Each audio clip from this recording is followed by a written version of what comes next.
avez franchi le Rubicon hier soir en annonçant cette scission, la création du groupe UDI et Républicains Constructifs. Certains ont dit que vous avez fait exploser la droite hier. Est-ce que vous êtes d'accord avec ça ? Je crois que la droite, elle a explosé à partir du Trocadéro. Quand on a vu un candidat à la présidentielle, le nôtre, François Fillon, qui avait pris l'engagement devant les Français d'arrêter sa campagne s'il devait être mis en examen, et puis qui est venu en expliquant qu'il allait la continuer, c'est 2 jours-là que la droite a explosé. Et d'ailleurs, on a enchaîné, il n'a pas été présent au second tour de la présidentielle, c'est la première fois depuis 1958, et nous sommes dans l'opposition. Je vous donne 3 chiffres. 2002, 365 députés de droite à l'Assemblée. 2300. 2007, 300. 2012, 200 députés. Et là, 110, 111. Donc il fallait faire quelque chose.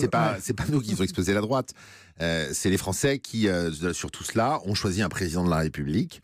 Et nous avons été nombreux à dire à nos électeurs, et nous les avons entendus également sur les marchés, hommes de droite, pendant les législatives, que s'ils votaient pour nous, ils voteraient pour des parlementaires qui ne se comporteraient pas comme on se comporte depuis 30 ans dans la vie démocratique française.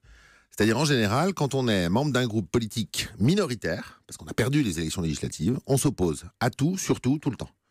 Et croyez-moi, j'ai déjà fait 5 ans au Parlement, au groupe UMP, les Républicains. On vous dit ça. Je vais vous prendre un exemple pour illustrer mon propos.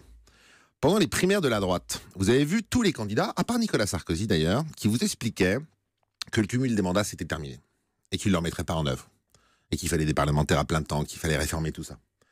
Il y a eu une loi qui a été votée il y a 2 ans, 3 ans pour mettre fin au cumul des mandats. Vous savez combien de députés de droite l'ont voté cette loi ? Vous ? 4. Donc vous ? Nous avons été 4. Oui, je l'ai voté. Nous avons été 4. Sinon, il ne raconterait pas. Pourquoi ? Non, mais je peux vous donner plein d'autres exemples comme ça. Pourquoi ? Parce qu'à chaque fois, on dit, on regarde avec un œil gourmand, parce qu'on est dans l'opposition, les difficultés du gouvernement, en se disant, oh là là, si on va quand même pas les aider, parce que si on les aide, ils vont se refaire la cerise aux élections, alors que si par contre, ils ont des difficultés, peut-être que ça va être une bonne nouvelle pour nous aux prochaines élections. Donc vous voyez, moi, je me suis pas fait élire pour préparer 2022, c'est-à-dire l'élection suivante.